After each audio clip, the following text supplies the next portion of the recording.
the last sort of little kick in the teeth. Yeah, like, you think you're going to get something? You're not going to get shit. Hello, and welcome to the Popcorn Club. This week we went to go and see The Rover, a film that I haven't heard that much about. It wasn't until you mentioned it. I wasn't sure what to expect. So, what's it about? Guy Pearce stars as Eric. Mystery man. Who is, mystery man whose car is stolen from a restaurant by this gang of thieves and bandits, and he sets off in pursuit of said car, picking up the retarded brother of one of the thieves and along the way takes him along on the journey. And it's set in like this post-apocalyptic sort of Australian desolate, outback. barren Australian outback wasteland. Nobody's really sure how or why. You don't get a lot of information as to what's happened to cause this. All you get is this 10 years after the collapse footnote at the beginning of the film. It's kind of a sort of a nihilistic, minimalist sort of version of Mad Max almost. It's similar in tone to another Australian director, John Hillcoat's first two films, The Proposition, which was a full-on Western set in Australia, and The Road, which was the adaptation of the Cormac McCarthy book. I also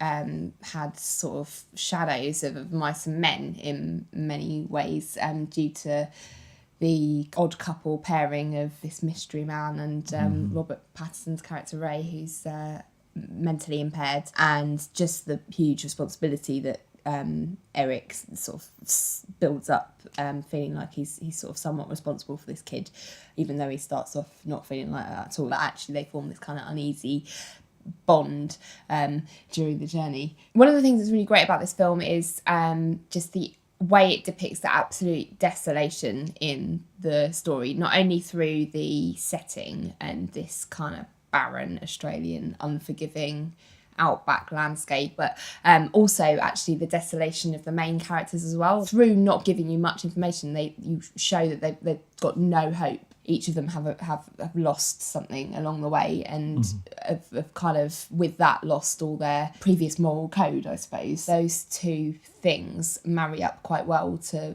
produce a bit of a hopeless tone to the film, which is quite compelling. The film is shot really well, which really captures the sort of desolation which we're speaking of. There are quite a few really nice visual touches. Really memorable shots as well. The opening shot with Guy Pearce sitting in the restaurant, and as the car spins past the window. There are many films that we've referenced already. The sort of barren wasteland, post-apocalyptic, dystopian future hellscape has been done many times now, but I think what really sort of helps this film stand out is the score. It really kind of helps punctuate the vision. It's very unusual and almost aboriginal in feel. Like, I'm not sure what instruments they use for that score, but it's definitely in keeping with the tone of the film. So when it's being paired back to basics, and the minimalism that we were speaking of earlier really helps give the actors the space to put in a good shift. They've earned their keep. Yes, for the most part, they've done a really good job, and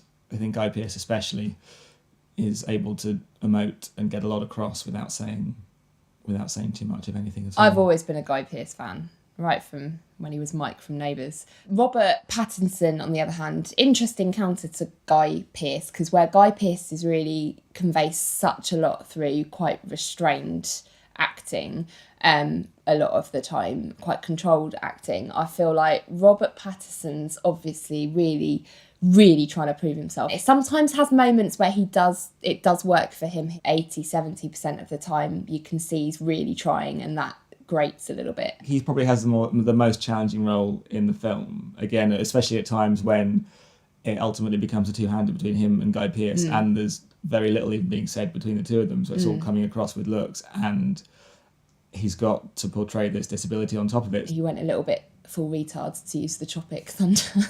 It's hard for any actor in any film now. Don't go full retard. Anytime you see any actor attempting a role of this ilk now, the first thing that comes to mind are those words. It's a huge challenge, yeah. It's a difficult role, but I do agree that he doesn't always sort of pull it off. I like that he was really trying, because sometimes it did work. The shot where he sat in the car singing along to whatever that pop song is, he's just singing along quite forlornly, and That shot's beautiful, just beautifully shot. He's just there in his own little world. It just felt like a really natural moment. There wasn't enough of that, sadly. And for the first sort of 15-20 minutes, it sets it up to be a really nice slow burn, and it looks like it might build to something special. And there is a lot to like about the film and the way it looks and the performances, but I think ultimately the lack of plot development and sort of character motivation does somewhat catch up with the film, which is a bit of a shame. As the film sort of goes on, it becomes clear that it's going to sort of favour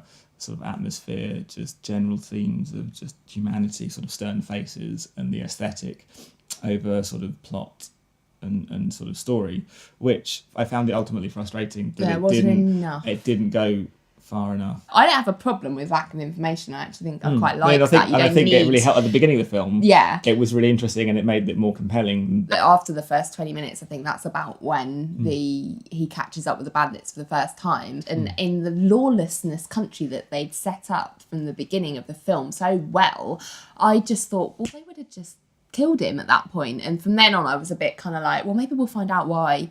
There was no real reason for them not just whacking him off and getting away with his car. Right at the end, spoiler alert, where he finally gets his car and you open it up, and I was really hoping it was going to be something like his dead wife or something that gave us everything, that gave us something to go, okay, this is the payoff. It just left one other question unanswered when actually it had quite a lot of questions already unanswered. Not saying it needed to answer all of them, but maybe addressing some of those answers rather than giving us another question would have been a better thing. I think it just added and spoke to the sort of general frustration that which was the intention of the film in many ways, but I think it ultimately made it a less enjoyable experience overall. In terms of popcorns, for me, I think it's a 7. I think there's enough good things from the performances of the leads, Guy Pearce especially, Robert Pattinson on the most part, and even the supporting cast I think are strong. It looks beautiful. Shot design, the cinematography, the sound all help to create the world on screen. Yeah. I think really, really well. Ultimately, in the last half of the film, the lack of story or clear direction is just a bit too frustrating for me personally. Although that was clearly the intention of the film, it was just a bit of a bait and switch from the first 20-25 minutes or so. Yeah. I absolutely agree. I'd even score it the same. I think it's a 7.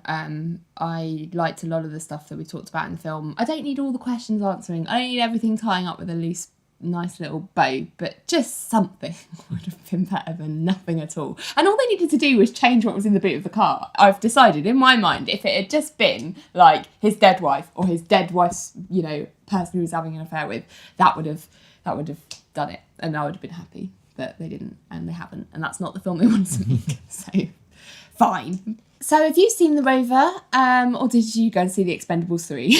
Either way, let us know. And also, I'll just give this video a thumbs up if you like Guy Pearce. Next week, we're going to go and see Lucy, another Scarlett Johansson film. She's done quite a few this year. She's been a busy bee. Let's see if she can keep up her track record, because she's done quite well. Subscribe to make sure you don't miss our review of that, which will be coming up. And we will see you then. Bye.